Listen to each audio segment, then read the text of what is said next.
आज हम शुरू करने वाले हैं स्टेप्स ऑफ रेस्पायरेशन।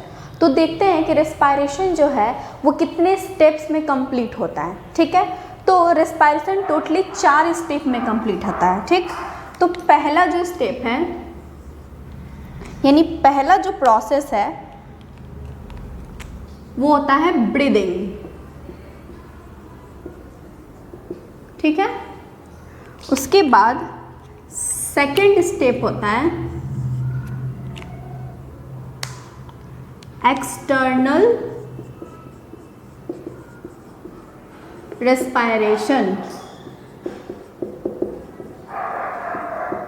पहला स्टेप होता है ब्रीदिंग और सेकेंड स्टेप क्या होता है? External respiration. ठीक है, फिर आता है थर्ड स्टेप। देखते हैं, थर्ड स्टेप होता है इंटरनल रेस्पायरेशन।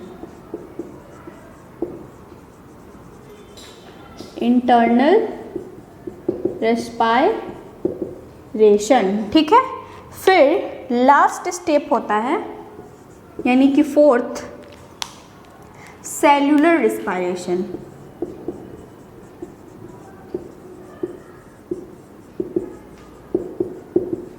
तो इस तरह से रेस्पायरेशन टोटली 4 स्टेप में कंप्लीट होता है। ठीक है, पहला स्टेप क्या होता है? Breathing, second step external respiration, third step internal respiration और लास्ट होता है मेरा सेल्यूलर रेस्पायरेशन। ठीक है, तो हम लोग इसको एक एक करके पढ़ेंगे। तो पहले समझते हैं कि ब्रीदिंग क्या होता है, फिर समझेंगे एक्सटर्नल रेस्पायरेशन क्या होगा, फिर इंटरनल, फिर सेलुलर देखेंगे। ठीक है, तो ब्रीदिंग मतलब होता है, उसको हम डिटेल में देखेंगे। सबसे पहले ब्रीदिंग स्टार्ट करते हैं। ठीक है, जिसमें हम लोग पढ़ते हैं ब्रीदिंग क्या होता है, उसमें हम लोग देखेंगे मैकेनिज्म ऑफ ब्रीदिंग। ठीक है, यानी कि सांस लेने टाइम या छोड़ने टाइम क्या क्या चेंजेस आता है हमारे बॉडी में। ठीक है, वो देखेंगे। फिर उसके बाद देखेंगे ब्रीदिंग रेट। ठीक, फिर उसके बाद देखते हैं एक्सटर्नल रेस्पायरेशन। देखिए, एक्सटर्नल, इंटरनल और सेलुलर ये तीनों बहुत ईजी है। कैसे ईजी है? देखिए, एक्सटर्नल मतलब क्या होता है? बाहर। ठीक है, जब एक्सचेंजेस ऑफ गैसेस बाहर होगा यानी कि रेस्पिरेटरी सरफेस पे होगा तो उसको हम लोग बोल देंगे एक्सटर्नल रेस्पायरेशन। ठीक है, और इंटरनल मतलब क्या होता है? अंदर। इंटरनल क्या होगा? अंदर। तो यानी जब बॉडी के बहुत अंदर, कहाँ पे? तो टिश्यू लेवल पे अगर हम आ जाए तो जब टिश्यू और ऑर्गन के बीच जब एक्सचेंजिंग ऑफ गैसेस होगा तो उसको हम लोग बोल देंगे इंटरनल रेस्पायरेशन। जब और अंदर आ गए, और अंदर मतलब सबसे लास्ट पार्ट हमारे बॉडी का क्या होता है? सेल।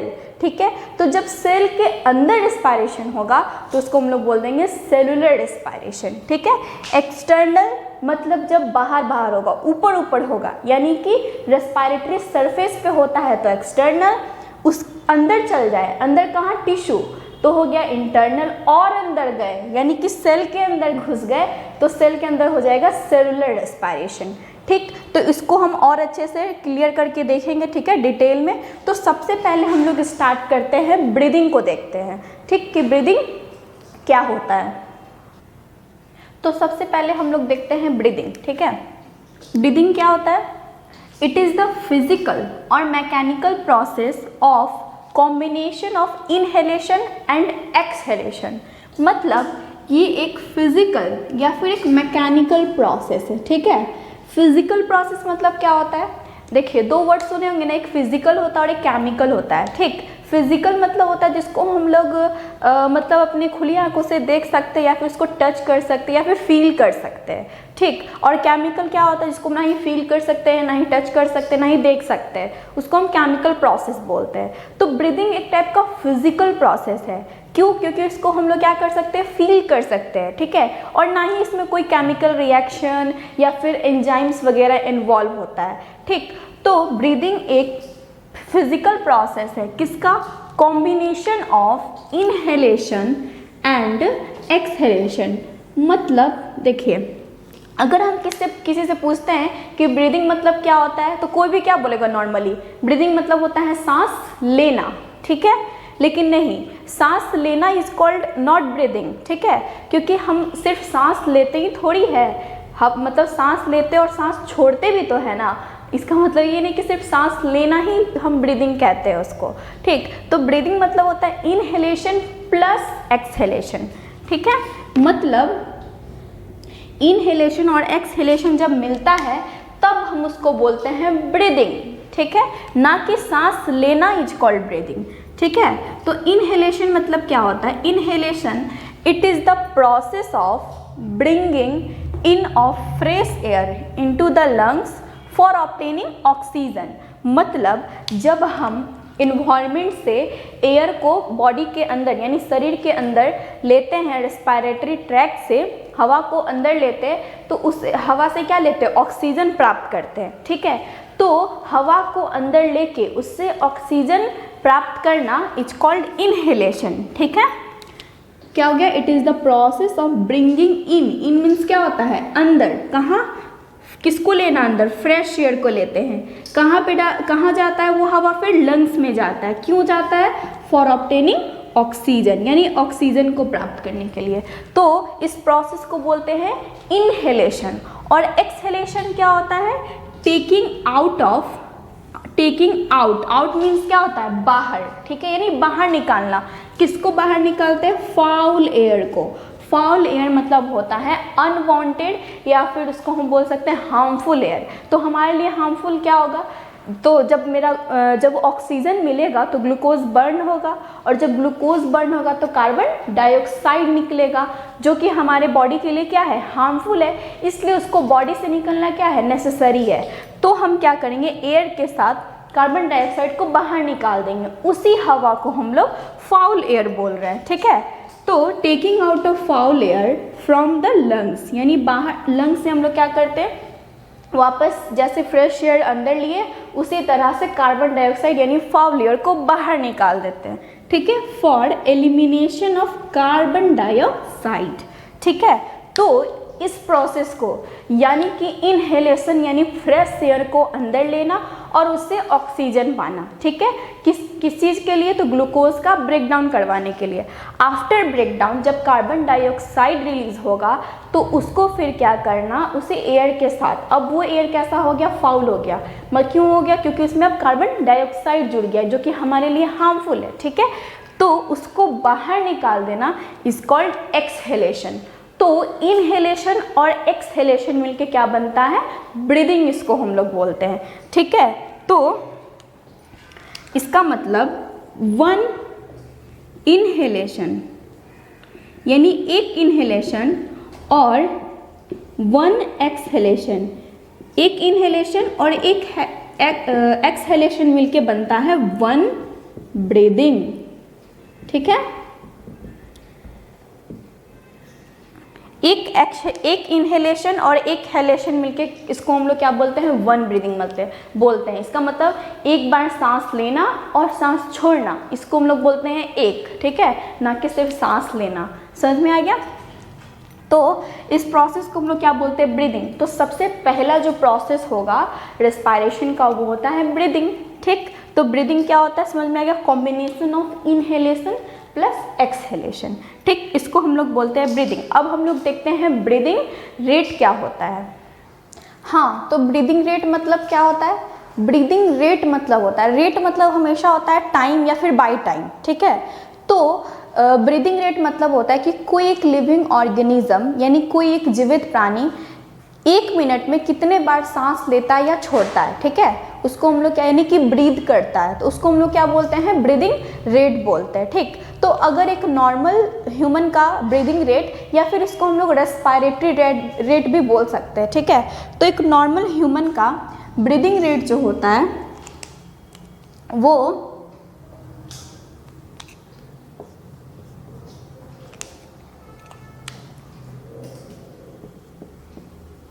नॉर्मल रेस्पिरेटरी या फिर ब्रीदिंग रेट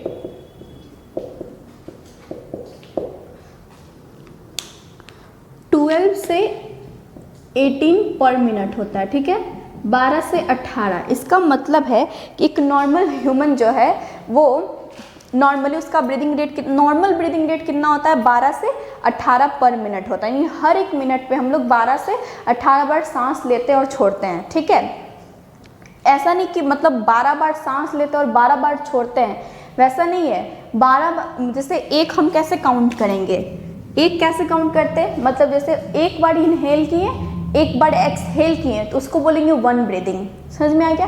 तो इस तरह से हम कितने बार करते हैं, 1 मिनट में 12 या फिर 18 बार। ठीक है, तो ये हो गया नॉर्मल। अगर हम जैसे हम दौड़ते हैं कभी, ठीक है, तो उस टाइम ब्रीदिंग रेट मेरा फास्ट हो जाता है, तो उस टाइम मतलब इससे क्या होता है, ऊपर जा सकता है। समझ में आ गया? तो लेकिन नॉर्मली देखा जाए तो 12 से 18 पर मिनट होता है। ठीक है, तो अब आते हैं कि 2 चीज़ एक इम्पॉर्टेंट होता है। ठीक है, पहला ये है कि कभी कभी पूछता है ये,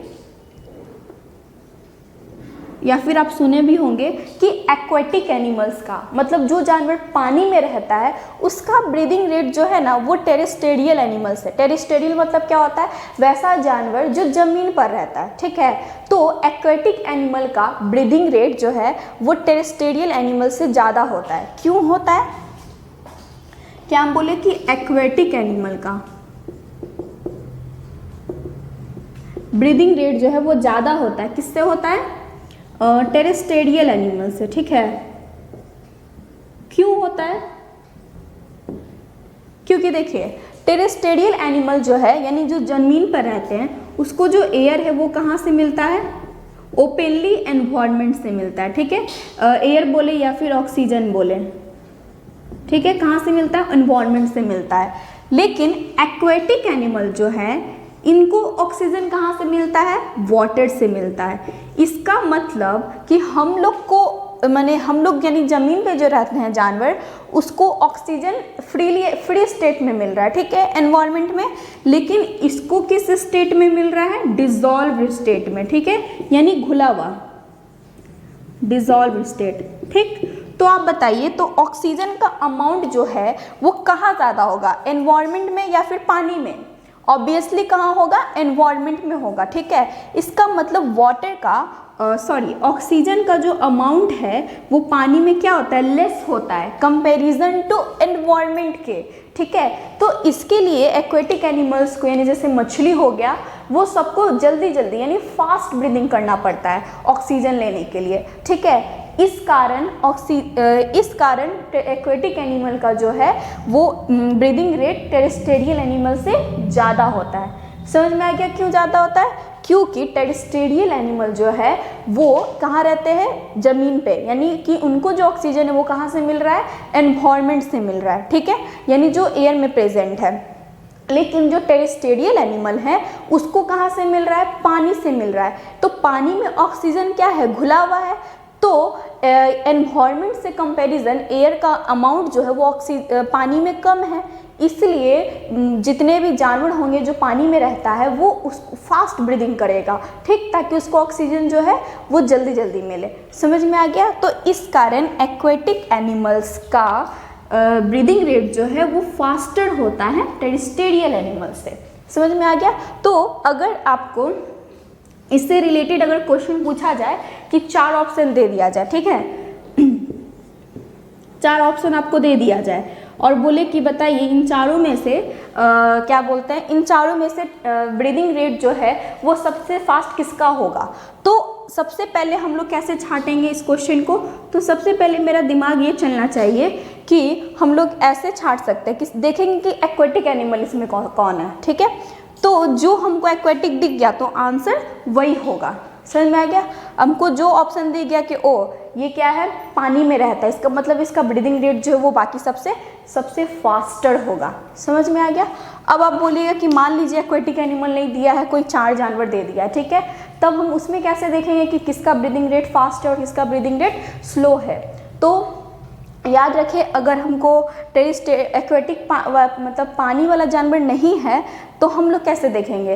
तो देखते हैं उसको हम लोग साइज से देख सकते हैं। ठीक है, साइज मतलब होता है कि जितना बड़ा जानवर उसका ब्रीदिंग रेट क्या होगा, कम होगा कंपैरिजन टू छोटा के। क्योंकि देखिए छोटा जानवर जैसे हम चूहा लेते हैं, ठीक है, चूहा जो है वो छोटा होता है, ठीक, तो छोटा होता हो तो वो इधर उधर भागते रहता है, इसका मतलब उसमें एक्टिविटी ज़्यादा हो रहा है तो उसका एनर्जी भी ज़्यादा वेस्ट। एनर्जी ज़्यादा वेट तो यानी कि ग्लूकोज का ब्रेकडाउन उसका मतलब क्या बोलते हैं फास्ट हो रहा है, ठीक, तो उसको ऑक्सीजन भी क्या चाहिए, ज़्यादा चाहिए। समझ में आ गया? तो इसलिए उसका ब्रीदिंग रेट क्या होगा, फास्ट होगा। वही हम हाथी देख ले तो हाथी जो है वो एक्टिविटी कम करता है तो उसमें एनर्जी भी कम खपत हो रहा है। एनर्जी कम खपत हो रहा है इसका मतलब है कि वो ऑक्सीजन जो है वो धीरे, मतलब उसका ब्रीदिंग रेट जो वो स्लो है। तो इसका मतलब हम लोग इससे कैसे छाट सकते हैं, तो जो छोटा जानवर होगा सबसे छोटा उसका ब्रीदिंग रेट सबसे फास्ट होगा और जो सबसे बड़ा जानवर होगा उसका ब्रीदिंग रेट सबसे कम होगा। समझ में आ गया?